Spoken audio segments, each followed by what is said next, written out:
This is a very exciting day for me because we're here in Sweden to drive this. The Audi A2 is back, look at it, and this time it is electric. Now, we've seen a lot of brands bringing back famous models from their past. The Renault 4, love it. Fiat Grande Panda, absolutely adorable. Ford Capri, let's not talk about that one. As you can see, some brands are doing it really well, others not so much. So today we're going to find out whether this A2 is true to the original or not. So stay with us.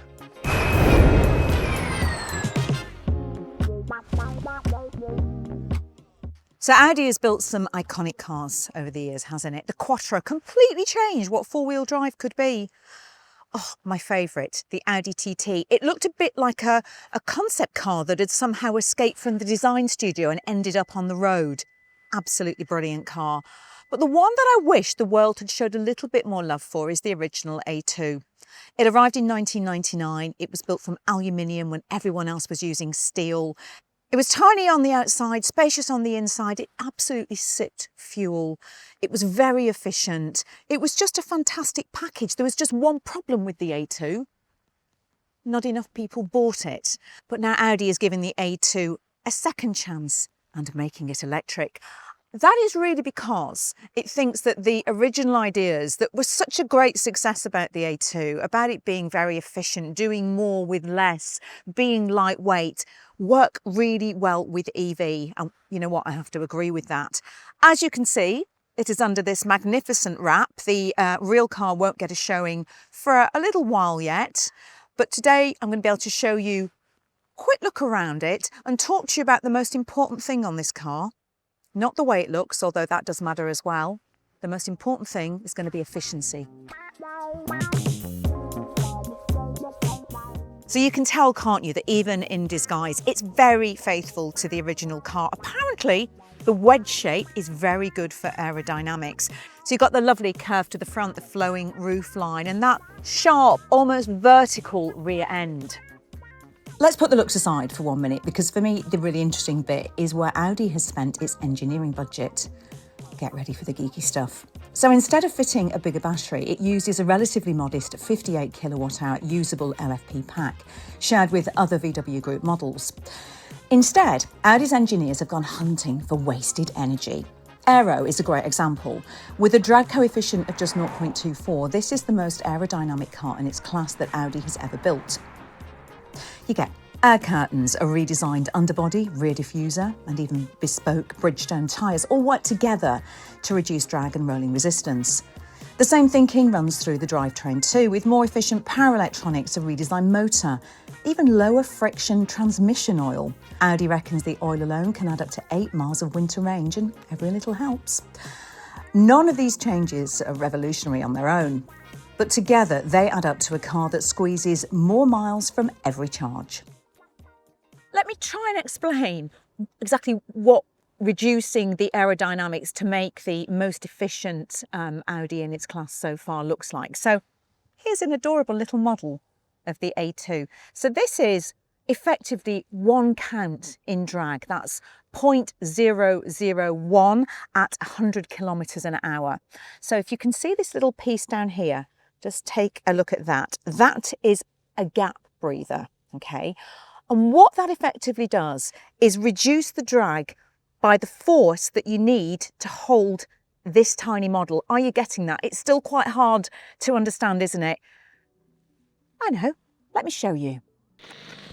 Now, it's really hard to visualise how all of that comes together, but Audi have come up with something really clever. We can use VR to show you the airflow over the car. How cool is that? Can you see how it's slipping over the shape, which of course looks very much like the original A2.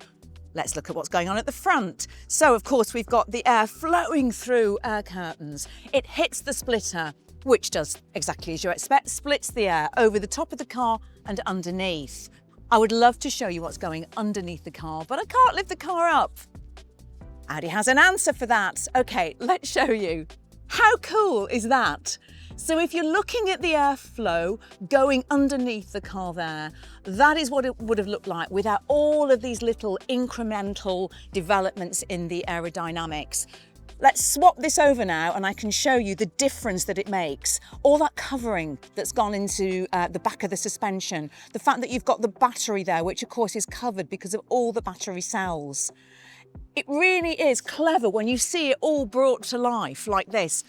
And the analogy I like to make is that it's basically Formula One in reverse. If you think of Formula One, they're just going for tenths all the time, aren't they? Those incremental tenths make all the difference. And this is exactly the same in reverse. Only instead of going for speed and downforce, they're going for efficiency. When you see it all come together like this, you realise there's some very clever stuff happening with this car.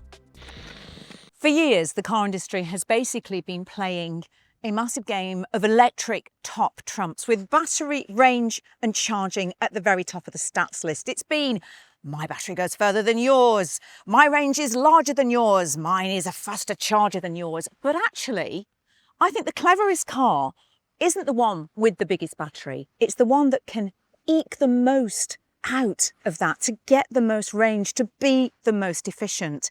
And that's what this prototype drive is about today. Yes, there will be bigger batteries, but it's about focusing on this car, the model in the range that has enabled them to make the most efficient car to date in its class, and to really understand how they've been able to shave 0.01 in the drag coefficient off the original car, despite the fact that this is larger and presumably heavier. So this is quite an unusual prototype drive because this is less actually about how the car drives, although obviously I'm going to experience that as well. This is more about putting all those efficiency claims to the test to see what kind of consumption we can get. So I think that's going to be really interesting to look at those figures at the end. So we don't know much technical detail about the car, don't know top speeds, don't know 0 to 62, but I do know it's got 190 horsepower and it's rear wheel drive, in line with the other models that use this underpinning and this technology as well. It's actually really nice to drive. And I know this sounds a bit silly, but it feels like an Audi.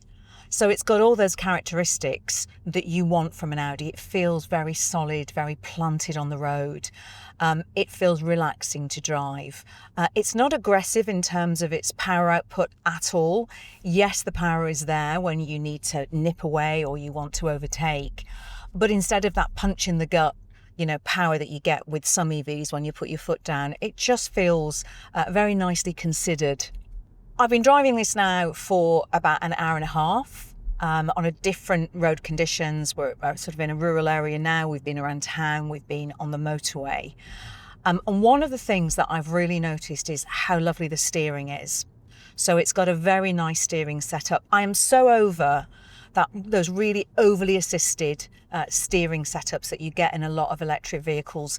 There is a nice kind of feel and feedback to the steering that's got a nice natural weight to it that again just makes it feel like an Audi. I would say that it does feel spacious in here, sat in the back as well, and it feels like you've got a lot of headroom in the back. It's longer, of course, than the previous A2. Legroom felt pretty good in the back.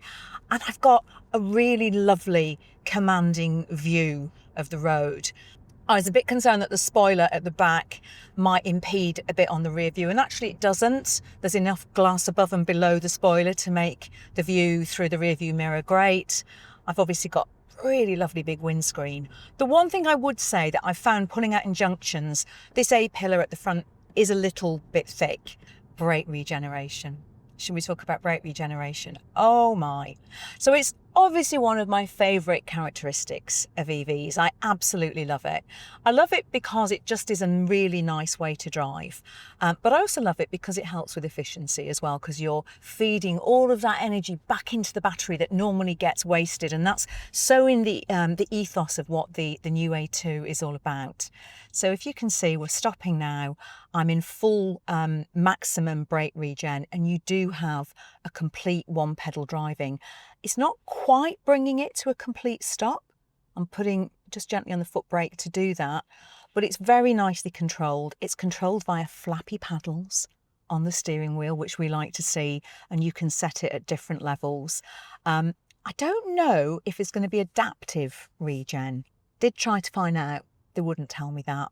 So no idea on that one. But the system as it is, the setup is really nice. So you can have a, lighter regen if that's what you want. You can go into the heavier full brake regen for when you're driving around town. And again, that's the kind of thing that's going to be really helping to feed back into that efficiency figure. So I've got Tobias sitting next to me in the passenger seat. So Tobias is a really good person to get feedback on our cars because as one of our main videographers, he spends a lot of time in the passenger seat.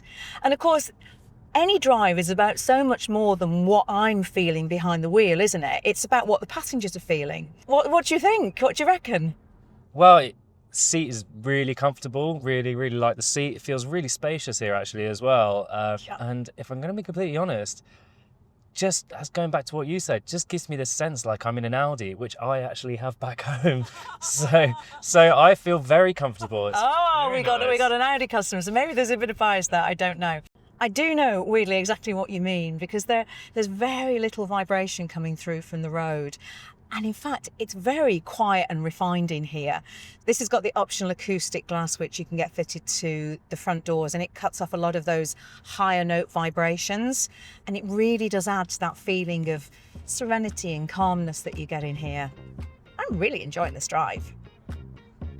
Oh, I would ask Benedict in the back what he thinks of it, headspace, and is it comfy in the rear seats, but he's our minder from Audi, so I think he might be a bit biased. So we're on our way back to the airport now, reaching the end of our drive, and I can fill you in on the efficiency figures. Now look, we've not done the full drive because we're filming and we're always really awkward when we're filming because we can't just do a big 3-hour drive because we've got to fit in all the other stuff that we have to do as well. So my figure, and yes, I know I'm a little bit heavy on my right foot, I know that, but my figure has been 4.4 miles per kilowatt hour, and that's been with the temperature set at a steady 22.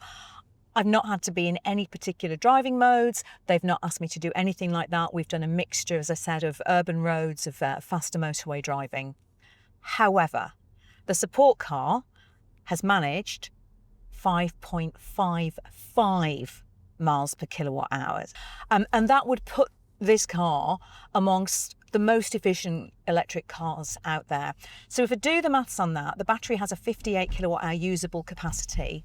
So that would mean that we're getting close to 325 miles out of the battery, about 322 if you want me to be precise, which I reckon means that this car, the A2, is getting the most range out of that battery. And obviously you've got to remember that it's used on other vehicles within the VW Group range. All of those little incremental, savings, they don't sound much on their own. They're not that remarkable if you take them individually, but as a sum of the parts, it's a really impressive figure. Peak DC charging will be 105 kilowatts, giving 10 to 80% in 26 minutes. It also supports bi-directional charging, so can send a power back to your home, or you can use it as a mobile power bank to power whatever you like. I actually really love the Audi rings in yellow. I think they should keep that as an option. Anyway, whilst you admire that, let me tell you a little bit about where it fits. So it's obviously underneath the Q4 e-tron, and it's going to share a lot of the tech details with that car and also the ID3 Neo, both of which had updates earlier this year. In terms of other competition, well, it sits in what is, the biggest selling, but also probably most competitive corner of the EV market in Europe. So it's also going to be up against cars like the Renault Scenic and the Kia EV3, which of course was the Electrifying Car of the Year in 2025 and also won the overall Car of the Year. You never get long enough with cars on a prototype drive. I would really like to do a very, very long drive in this. It's such a comfortable, easy car to drive. It feels like an Audi, which I really like. Now, part of the problem with the original car was that it was expensive. You can blame the aluminium space frame for that. This can't afford to be expensive. This is going to be a really important car for Audi. It's going to be a big seller, and it's going to be up against cars like the Skoda Elroq, just under £34,000, the VW ID3, £36,000, the Kia EV3, £33,000. Of course, it's way too early to know anything about pricing, but we do know that Audi is targeting those models, so we expect a starting price of maybe just over £30,000. So, A very brief prototype look. Oh, by the way, I haven't mentioned the door handles. Oh my goodness me, how can I have forgotten, which is possibly one of my favourite things. I love the door handles. They're like those wing grip handles that Volvo has put on their cars. They're apparently not there for aero, but they do just look great as well. Anyway, yes, door handles. So, has Audi managed to pull it off? Is this full Capri or is it Renault 5? Honestly, it's hard to say with the wrap on, but my very strong suspicion is that when that wrap comes off, when we see this properly, when we drive it, we will have a Renault 5 on our hands and not a full Capri. But as always, what do you think? Let us know in the comments below. Are you happy to see the Audi A2 back?